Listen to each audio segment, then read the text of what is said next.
Hey guys, in today's video, I'll be reading the first 2 chapters of Charlotte's Web. So let's begin. Here are the contents. Chapter 1, Before Breakfast.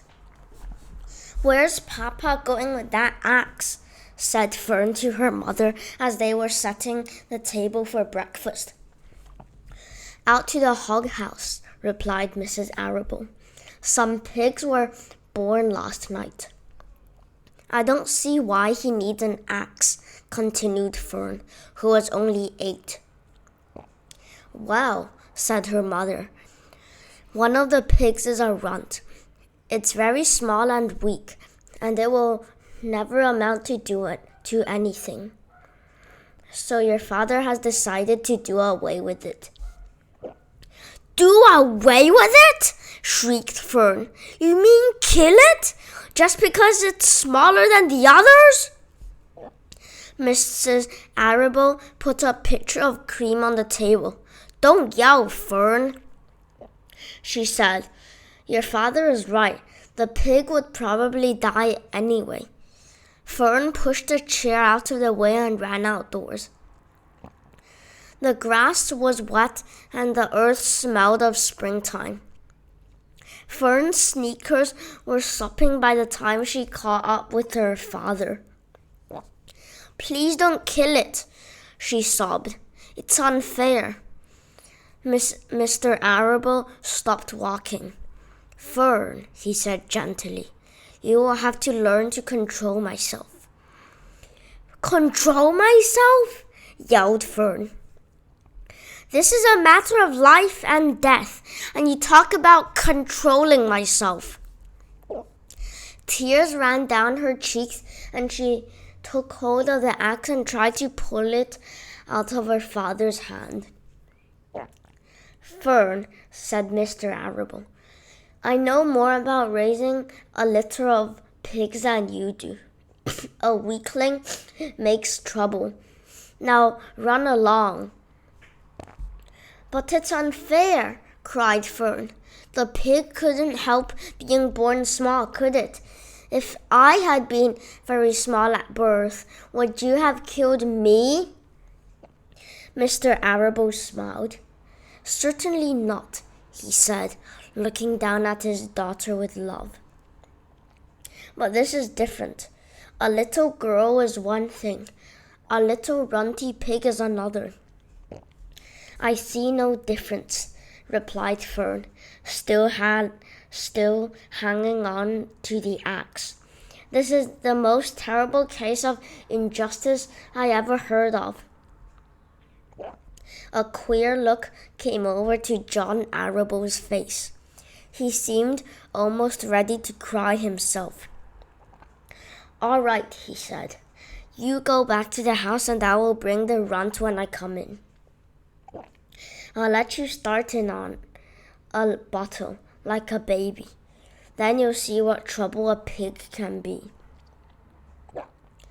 When Mr. Arable returned to the house half an hour later, he carried a carton under his arm. Fern was upstairs changing her sneakers. The kitchen table was set for breakfast, and the room smelled of coffee, bacon, damp plaster, and wood smoke from the stove. "Put it on her chair," said Mrs. Arable. Mr. Arable set the carton down at Fern's place. Then he walked to the sink and washed his hands and dried them on the roller towel.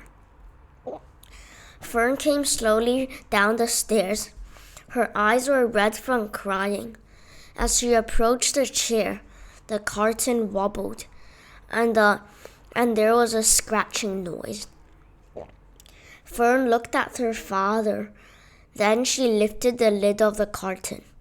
There, looking up at her, was the newborn pig. It was a white one. The morning light shone through its ears, turning them pink. "He's yours," said Mr. Arable. Saved from an untimely death, and may the good Lord forgive me for this foolishness." Fern couldn't take her eyes off the tiny pig. "Oh," she whispered. "Oh, look at him. He's absolutely perfect." She closed the carton carefully. First she kissed her father. Then she kissed her mother. Then she opened the lid again, lifted the pig out, and held it against her cheek. At this moment, her brother Avery came into the room. Avery was 10. He was heavily armed, an air rifle in one hand, a wooden dagger in the other. "What's that?" he demanded. "What's Fern got?" "She's got a guest for breakfast," said Mrs. Arable. "Wash your hands and face, Avery." "Let's see it," said Avery, setting his gun down. "You call that miserable thing a pig? That's a fine specimen of a pig. It's no bigger than a white rat." "Wash up and eat your breakfast, Avery," said his mother. "The school bus will be along in half an hour." "Can I have a pig too, Pop?" asked Avery. "No, I only distribute to early risers," said Mr. Arable. First, Fern was up at daylight trying to rid the world of injustice. As a result, she now has a pig. A small one, to be sure, but nevertheless a pig. It just shows what can happen if a person gets out of bed promptly. Let's eat. But Fern couldn't eat until her pig had had a drink of milk. Mrs. Arable found a baby's nursing bottle and a rubber nipple. She poured warm milk into the bottle, fitted the nipple over the top, and handed it to Fern. "Give him his breakfast," she said. A minute later, Fern was seated on the floor in the corner of the kitchen with her infant between her knees, teaching it to suck from the bottle. The pig, although tiny, had a good appetite and caught on quickly.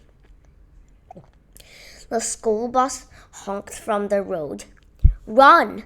commanded Mrs. Arable, taking the pig from Fern and slipping a donut into her hand. Avery grabbed his gun and another donut. The children ran out to the road and climbed into the bus. Fern took no notice of the others in the bus. She just sat and stared out of the window, thinking what a blissful world it was and how lucky she was to have entire charge of the pig. By the time the bus reached school, Fern had named her pet, selecting the most beautiful name she could think of. "Its name is Wilbur," she whispered to herself. She was still thinking about the pig when the teacher said, "Fern, what is the capital of Pennsylvania?" "Wilbur," replied Fern, dreamily. The pupils giggled. Fern blushed. Chapter 2. Wilbur. Fern loved Wilbur more than anything. She loved to stroke him, to feed him, to put him to bed. Every morning, as soon as she got up, she warmed his milk, tied his bib on, and held the bottle for him. Every afternoon, when the school bus stopped in front of her house, she jumped out and ran to the kitchen to fix another bottle for him.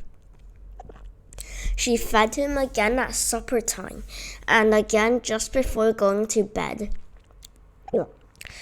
Mrs. Arable gave him a feeding around noontime each day when Fern was away in school. Wilbur loved his milk, and he was never happier than when Fern was warming up a bottle for him. He would stand and gaze up at her with adoring eyes. For the first few days of his life, Wilbur was allowed to live in a box near the stove in the kitchen. Then, when Mrs. Arable complained, he was moved to a bigger box in the woodshed. At 2 weeks of age, he was moved outdoors. It was apple blossom time, and the days were getting warmer. Mr. Arable fixed a small yard specially for Wilbur under an apple tree, and gave him a large wooden box full of straw, with a doorway cut in it so he could walk in and out as he pleased. "Won't he be cold at night?" asked Fern. "No," said her father. "You watch and see what he does." Carrying a bottle of milk, Fern sat down under the apple tree inside the yard. Wilbur ran to her, and she held the bottle for him while he sucked. When he had finished the last drop, he grunted and walked sleepily into the box. Fern peered through the door. Wilbur was poking the straw with his snout. In a short time, he had dug a tunnel in the straw. He crawled into the tunnel and disappeared from sight, completely covered with straw. Fern was enchanted. It relieved her mind to know that her baby would sleep covered up and would stay warm. Every morning after breakfast, Wilbur walked out to the road with Fern and waited with her till the bus came. She would wave goodbye to him, and he would stand and watch the bus until it vanished around a turn.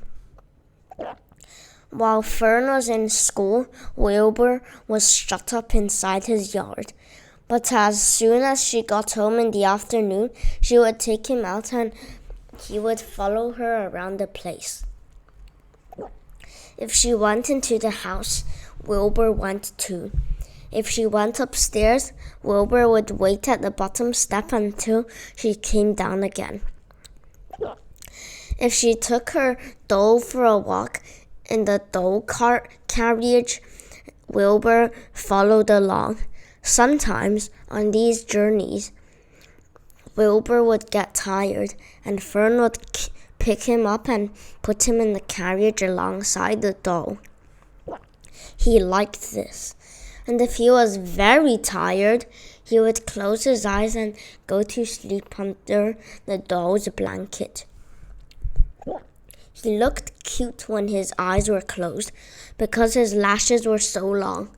The doll would close her eyes too, and Fern would wheel the carriage very slowly and smoothly so as not to wake her infants. One warm afternoon, Fern and Avery put on bathing suits and went down to the brook for a swim. Wilbur tagged along at Fern's heels. When she waded into the brook, Wilbur waded in with her. He found the water quite cold, too cold for his liking. So while the children swam and played and splashed water at each other, Wilbur amused himself in the mud along the edge of the brook, where it was warm and moist and delightfully sticky and oozy. Every day was a happy day, and every night was peaceful. Wilbur was what farmers call a spring pig, which simply means that he was born in springtime. When he was 5 weeks old, Mr. Arable said he was now big enough to sell and would have to be sold. Fern broke down and wept, but her father was firm about it. Wilbur's appetite had increased. He was beginning to eat scraps of food in addition to milk. Mr. Arable was not willing to provide him for him any longer. He had already sold Wilbur's 10 brothers and sisters. He's got to go, Fern, he said. You have had your fun raising a baby pig, but Wilbur is not a baby any longer, and he has got to be sold. Call up the Zuckermans, suggested Mrs. Arable to Fern. Your Uncle Homer sometimes raises a pig, and if Wilbur goes there to live, you can walk down the road and visit him as often as you like. How much money should I ask for him? Fern wanted to know. Well, said her father, he's a runt. Tell your Uncle Homer you've got a pig you'll sell for $6 and see what he says. It was soon arranged. Fern phoned and got her Aunt Edith, and her Aunt Edith hollered for Uncle Homer, and Uncle Homer came in from the barn and talked to Fern. When he heard that the price was only $6, he said he would buy the pig. Next day, Wilbur was taken from his home under the apple tree and went to live in a manure pile in the cellar of Zuckerman's barn. Okay, that's the end of the first 2 chapters. In part 2, I will be reading chapter 3 and 4. Make sure to like and subscribe. Bye!